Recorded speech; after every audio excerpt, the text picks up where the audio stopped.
Oh? Wow. Let my eggs.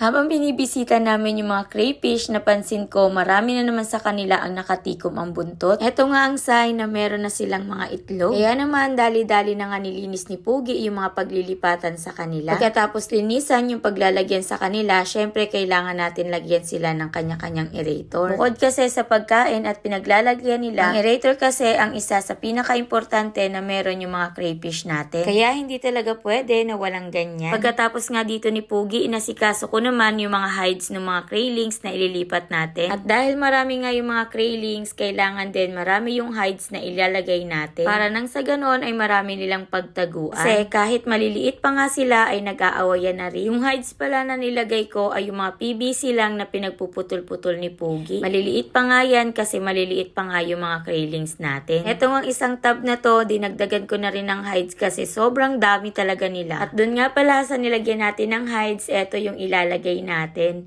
Kasi sobrang dami nila at medyo malalaki na nga. Dapat kasi kapag medyo malalaki na sila, sa mas malaki silang lagayan inilalagay. O ayan, tingnan nyo naman sila at medyo malalaki na nga. Kailangan na nga natin silang ilipat para mas mabilis silang lumaki. Nakakatuwa kasi ang dami talaga nila. Bago ko nga isalin dito sa mas malaking lagayan, binawasan na yan ng tubig ni Pugi. Na nga namin inacclimate yan kasi may natira pa namang tubig dun sa kanilang pinaglalagyan. Sabi ko nga sa inyo, marami na sa crayfish natin ang mga nakatiklop ang buntot, kaya naman eto, huhulihin na natin. At etong ang unang nahuli ni Pugi ay sobrang orange na ng itlog, ibig sabihin malapit na yan pumisa. At hindi nga lang pala isa yung meron ng mga itlog, kundi 4 sila.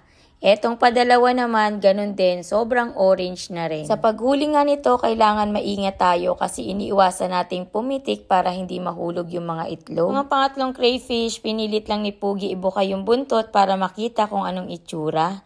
At kita nyo naman, madilaw pa, ibig sabihin ay bago pa. At eto nga ika-4 na crayfish ay sobrang tiklop ng buntot. Di na nga binuka ni Pugi yung buntot kasi baka pumitik ay maglaglagan pa. Oh?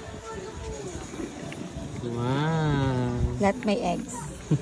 Ngayon ay samahan nyo naman akong ilagay sila sa kanya-kanyang lagayan. Nag-aalinlangan nga akong kunin, baka ako ay sipitin. Kita nyo naman kung anong itsura ko dyan. Tataka siguro kayo kung bakit pinaghihiwalay-hiwalay namin yung may mga itlog na. Una, kailangan natin silang ihiwalay dun sa mga lalaking crayfish kasi kung hindi ay kakainin lang nila yung mga itlog niyan. Pangalawa, kailangan natin paghiwa-hiwalayin yung mga crayfish na may kanya-kanyang itlog na. Nang sa ganon ay maiwasan silang ma-stress. Pagdating naman po sa tubig na ginagamit namin sa mga crayfish namin, hindi po kami gumagamit ng tubig gripo maliban na lang kung pinapalindag namin ng 3 araw. Hindi po kasi pwede yung may chlorine. Maliban nga po dun sa tubig gripo na pinalindag namin, ang ginagamit po namin ay yung tubig ulan o yung tubig galing sa poso. Hindi po pwede yung tubig dagat ha. So paano mga madam? Sana'y may natutunan kayo. Hanggang dito na lang muna.